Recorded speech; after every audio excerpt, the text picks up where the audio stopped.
Hey, what's up guys, it's DarkArmedDuelist and we just got some new Monarch cards. So without further ado, don't forget to like, comment, subscribe, hit the bell there so you can become part of our notification squad, and definitely check out the Patreon down in the description below for all those awesome rewards. So without further ado, let's go ahead and check out these new Monarch cards. So these cards are going to be released in Duelist Advance, which is awesome. Let's go ahead and see what these cards actually do, because their artwork looks absolutely phenomenal. So first off, we do have a new main deck Monarch monster, and it looks so cool, but let's see what it actually does. So this card is called Duelist, the Underworld Monarch, which Duelist was actually originally a Squire monster, which is insane that now it's ascended to Monarch status. So let's go ahead and see what this card actually does. So this card is a level 6 Dark Spellcaster effect monster with 2400 attack and 1000 defense points, and you can only use the first, second, and third effects of this card's name each once per turn. For the first effect, if this card is normally special summoned, you can add a Monarch spell or trap or a monster with 2800 attack and 1000 defense from your deck or graveyard to your hand, basically grabbing your copy of your big Monarchs off this card's effect or your Monarch spells and traps. Usually you're probably going to add your Monarch spells and traps off this card because the Monarch spells and traps are broken, like Pantheism. The field spell is just so many good cards in Monarchs that you can actually search off this card's effect. For the second effect, you can declare one attribute, and one face-up monster on the field becomes an attribute, so you can actually attribute the exact attribute of Monarch you need on your side of the field, so you can actually summon out one of the big Monarchs and get their bonus effects, which is actually insane. For the third effect, if you tribute summon a monster with 2400 or more attack and 1000 defense while this card's in the graveyard, you can either add this card to your hand or special summon it. That's actually insane because it makes the first effect actually go off again. So if you tribute it, you just immediately bring it back to your side of the field, so you have an additional monster on the field. That's actually crazy consistent for Monarchs. So you actually want to play this card at 3 in Monarchs to be the best normal summon in Monarchs, so you can actually search out your copy of Ether or search out your copy of Erebus from your deck to your hand, and then you can either add your copy of those Monarchs, or you can just grab a Monarch spell trap like Pantheism, the field spell, and then also being able to change it to whatever attribute you want. You can summon out your copy of Callus to be able to get its like Mega Callus, so you can get the bonus effect. You can summon out any of the Monarchs that you want to get the bonus effects, which is insane. And then also it just summons itself back to the field. That's so good. Goodness, that's really, really good. That's a really good card. That's a 3F in the deck. Instantaneously a 3F, because this card is so good to be able to just summon out to your side of the field. Okay, so it looks like we do have a new Squire as well. This card is called Tessera, the Prime Squire, and this card is a level 1 light warrior effect monster with 800 attack and 1000 defense points, just like the rest of the other Squire cards. But you only use the first, second, and third effect of this card's name each once per turn. For the first effect, you can reveal a Monarch spell or trap in your hand, special summon this card in your hand, so it doesn't even use your normal summon. You can just instantly summon this card out to your side of the field, so you don't even have to use your normal summon. That's insane to be able to do, is now we can just basically summon this card out to your side of the field and then tribute it to summon out our copy of our other monster, like a Duelist, which is really good. For the second effect, during the main phase, you can immediately after this effect results, tribute summon one monster. That's pretty good. I really wish that was a quick effect to be able to do that, because you could actually tribute during the opponent's turn. You might be able to play Callus in the deck, so you could actually tribute over one of your, basically tribute over this, and then basically banish one of your opponent's cards. For the third effect, if this card is sent to the graveyard, you can special summon one monster with 800 attack and 1000 defense from your deck. Also, you cannot special summon from the extra deck the rest turn. That's insane, is to get you the original Heavenly Squire to your side of the field, and then you get a Duelist to your side of the field, which is insane. Or you can just summon out your copy of a Duelist with this, so you get another normal summon, which is insane. This card is really good overall. It's instantaneously a 3-0. Like, Monarchs need support, so basically the cards that we're getting is just really welcomed for the deck. So this card is probably a 3 as well. It kind of reads like a custom card a little bit, because you get to reveal a Monarch spell or trap and just special it. Like, this is exactly what Monarch needed, to be able to just instantly special it, and then you just get that additional tribute summon. And then also, when you do basically tribute it or it's sent to the graveyard, you do get to special summon one of your other Squires directly from your deck, which is really good because you can get the exact attribute of Squire you want on your side of the field. But usually you're probably just playing Heavenly and a Duelist, which is really important for the deck. But this is really good overall. Both of these are really good. They're both 3-ups in the Monarch deck. So now we have some spells and traps as well. This card is called Scheme of the Monarchs, and you only use the second effect of this card's name once per turn. That's something I really love about Monarch cards, is you kind of have to really close closely read them, because some of the effects, like Pantheism, some of its effects is actually not once per turn, but the other effect is a once per turn, so you have to read them very closely, because some of them are not, some of them are, so that's really important about Monarch. So for the first effect that is not once per turn, you can send a Monarch spell or trap from your deck to the graveyard, except for schemes. That's really good because you can send Pantheism, you can send the trap monster that you can actually send to the graveyard. That's actually really, really good to be able to just send the exact thing that you need to the graveyard, so you can basically just summon back your copy of your trap monster to your side of the field, or you can use this to be able to send Pantheism to the graveyard so you can get your search, which is just insane. For the second effect, if this card becomes banished, you can actually target a face-up monster your opponent controls, add one monster with 2400 attack and 1000 defense, and the same attribute from your deck or graveyard to your hand. Then, immediately this effect resolves, you can normal summon a Zaborg, a Mobius, Thestalos, Grand Merge, Ryza, or Callus.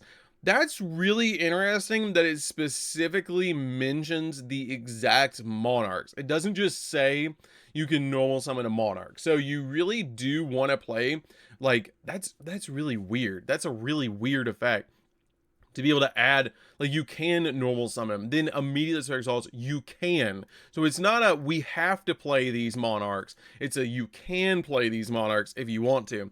So I could actually see in future, like, metas, if this becomes really meta, siding certain Monarchs, like in the Snake Eyes format, you'd actually side Thestalos, where you'd want to normal summon Thestalos, or if you're playing against a dark deck, you'd want to side in Callus, which would be really interesting. In the Blue Eyes meta, you might actually side in Zaborg, where you can pop a monster. Like, that's really interesting, and it makes it so the other older Monarchs might be sided now, and you might main deck one of them depending on format, but this card actually makes it so you it's kind of format dependent, which is kind of neat. But you're going to play it at 3 again, because it's a send to the graveyard, so you can send to the graveyard your copy, maybe not 3, maybe like 2, so you can send your copy of Pantheism to the graveyard, and then search Tenacity, and the Tenacity grabs you anything that you need. So this card is instantaneously probably a 2 of, maybe a 2 of, maybe a 3 of, I might be wrong, but artwork is fire. I love how it's like the Council of Monarchs right here, and they're all like talking, and it's really cool. But definitely comment down below what they're talking about, and wrong answers only. That's gonna be really cool. Wrong answers only about what they're talking about down in the comments. I want to see your guys' funny comments about this. But that's really funny. I love this. Like, that could be that's a really cool artwork though. Okay, so let's go see what the next card does. This card is called Rebellion of the Monarchs. Oh, we see Erebus, and we see a Duelist rising up. And it's really interesting because I believe Erebus was actually the Underworld Monarch before, and then now this card might be the new Underworld Monarch because he's actually taken over. But let's see what this card does. This card, it lets you, it's a normal spell card, and you can only use the first and second effect of this card's name each once per turn. Discard a card, and you cannot special summon from the extract for the rest turn. Not a big deal, we don't play an extract. Also, reveal 3 monsters with 800 attack or 2400 or more attack and 1000 defense from your deck, and your opponent chooses one of them to add to your hand. Also send the rest to the grave. That is busted, and we finally have a Rhoda for the deck, and that is so good. That is so good, because we want to play all of our cards at 3 that we can get to. We can play Erebus at 3, we can play our new Squire at 3, we can play our copy of our Duelist at 3, both of the Duelists at 3, which is insane. This card is instantaneously a 3 of in the deck, and so good. That is so good to be able to have a Rhoda for the deck. For the second effect, you can manage this card in the graveyard, special summon a monster with 800 attack and 1000 defense from your hand. You don't even use your normal summon anymore for your Squires. That's so good. So you can use this to be able to get to your copy of your Heavenly Squire, and then Heavenly Squire can help you get to your copy of the Duelist, and it can get you 2 monsters on your side of the field, like the old school way of playing Monarch, or you can just use this to be able to get to your copy of Tessera, the Prime Squire. So you can basically go in for your play. That's insane. You're probably searching Prime Squire, all this, and then using this to banish to special summon Prime Squire to your side of the field, because Prime Squire has the ability that it doesn't have a normal summon effect. You just reveal it in your hand, and then special summon it from your hand, which is pretty good. And then you can use this to be able to get another card out on your side of the field. So you can actually swarm the board with Monarchs now, which is insane, but that's actually really, really good. And it does kind of look like we have another Floodgate, which let's go ahead and see what this card does. So we do have another new card that I believe this is the final new card. Yes, this is the final new card. So let's see what this card does. It's called Culmination of the Monarchs. And I love that you can actually see like all the different elements that they have between what they are actually the king of. And you can actually see like fire, you see like Ryza here, you see Thestalos, Mobius, that might not be Mobius, that might be Mobius back there, Thestalos right there, I'm not sure, but like there's 1, 2, 3, 4, 5, 6, 7 right there. There's 7 different ones among them, which is really cool. That is a lot of effects. Okay, let's see what this does. Oh, is that all the Monarchs old school effects on one card? Whoa, wait a minute. I see a bunch of different effects. Okay, that culmination, all the effects. Let's see what it does. Okay, it's a continuous trap card. First effect, if your opponent special summons a monster, and whoa, wait a minute. If your opponent special summons a monster, and you control a tribute summon monster, you can banish a Monarch spell trap from the grave, then activate one of these effects, but you can only use each effect this card's name once per turn. Whoa, wait a minute.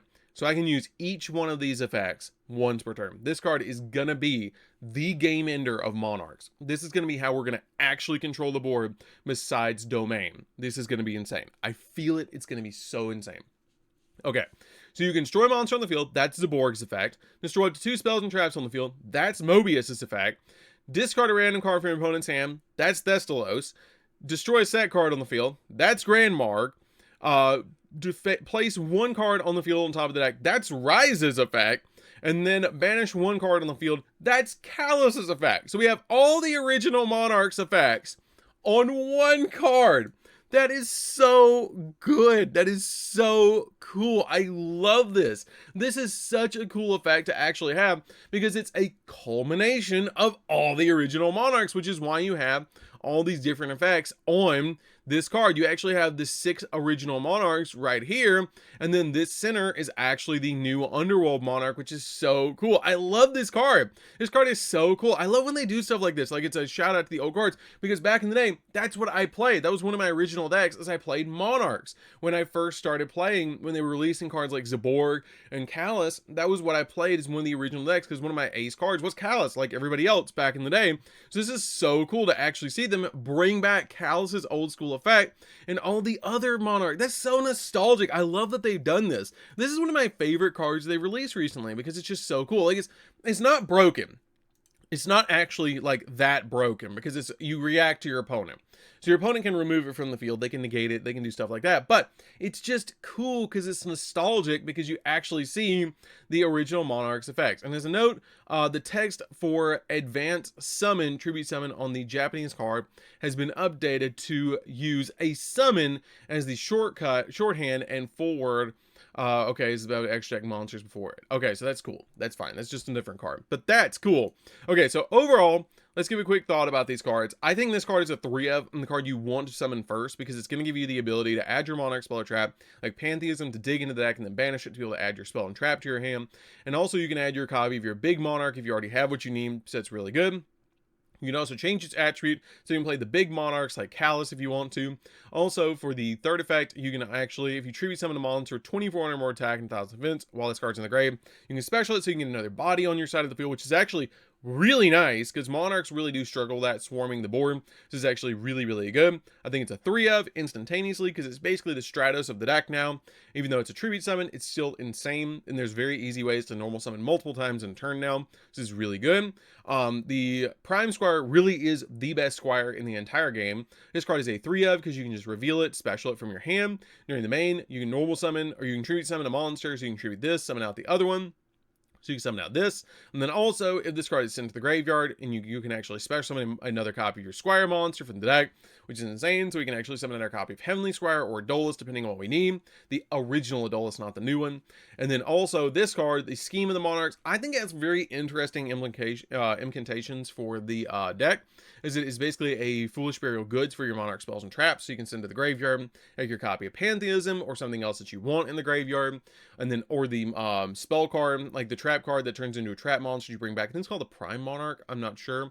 And also, if this card is banished, or if it becomes banished, you get to add another Monarch from your deck to hand. It's only the small Monarchs, but you want to add one of the old school Monarchs off of it. So you might actually see Callus played at 1 in the deck, so you can tribute summon it, and he might be interchanged as a 1-of slot in the entire deck.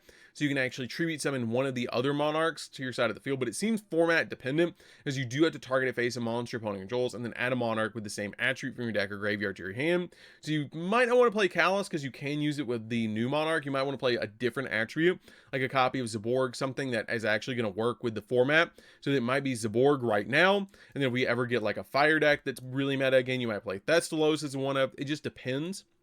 If you get a lot of back row heavy decks, you might play Mobius, something like that. I feel like this is really interesting overall, and it's going to have some really interesting side decks with Monarchs.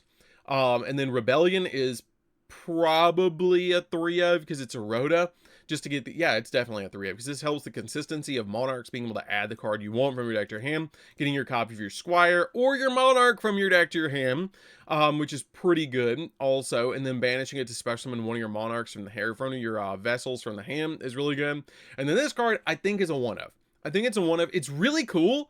It's really cool, but it's searchable, and so I feel like it's a 1 of in the deck. But being able to just basically deal with your opponent's field, deal with your opponent's back row, deal with your opponent's hand, this card is really good. You're never going to activate this destroy effect. You're just going to use the banish effect.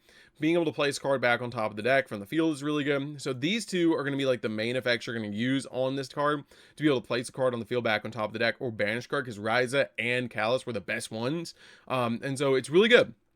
Overall, it's really good. I really wish we would get more of the fusion-ish Monarchs, like the new big Monarchs, like the 3K Monarchs. I think that would be really neat, because we did get one that was like a mix between Callus and Thessalos. I'd really like to see some more of those. That would be really cool, like a Storm Monarch between Ryza and Zaborg. That'd be really neat.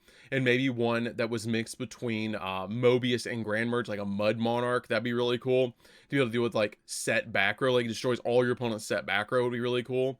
Or just destroys, like, the Harpy's Feather Duster on summon would be really insane. But these are really good. All of these are really good, and they really help the Monarch deck. Is it going to be meta? Monarchs are in a weird place. Okay, I'm going to be real with you. Monarchs are in a weird place. I do think it has potential, because it can really surprise your opponent, especially if you play it with Kashtira, because it can give you the ability to just summon a Kashtira monster. You can easily control the board. So you can, like, summon out a copy of, say, Unicorn, search Birth, tribute your copy of Unicorn, summon out your monster to your side of the field. There's no locking us from special summoning.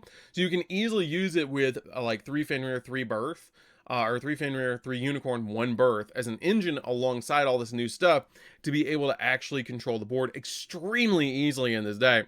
So it's going to be really, really good overall, and you can slowly rip cards out of your opponent's extract with your copy of Unicorn, but there's nothing in here that stops us from special summoning, so you can easily use those cards in this deck, and I think it's going to be really, really good overall to be able to use. So that's going to be for this one, guys. I hope you did enjoy this one. It's really cool. I think that this is going to make Monarchs maybe a tier 2 deck. I think it's going to be really insane. It's going to surprise a lot of people, because the thing about Monarchs is they were really bricking before, and it was really bad. But basically, they just printed us 3 custom cards that are searchers. So we have this, or not this, we have the Rebellion, we have the new Prime Vessel, and we have the new Underworld Monarch. Like, you have three new custom cards that are all searchers. Like, that's all they gave us was searchers and normal summons, and that's insane. And then a way to deal with the field, like being able to pop and deal with stuff on the field. So that's gonna be this one, guys. I hope you enjoyed. Definitely comment down below what you guys think of these cards down in the comments down below, and only wrong answers about what they're actually talking about. Definitely comment that down below. I saw a post about that and I thought it was hilarious. I wanted to do this comment in the video. So definitely comment down below what you guys think that they're actually scheming about. Maybe it's what's for dinner. So anyways, guys, that's gonna do this one, guys. Don't forget to like, comment, subscribe, hit the bell in there so you can become part of the notification squad, and we'll see you guys in the next video. See you later, guys.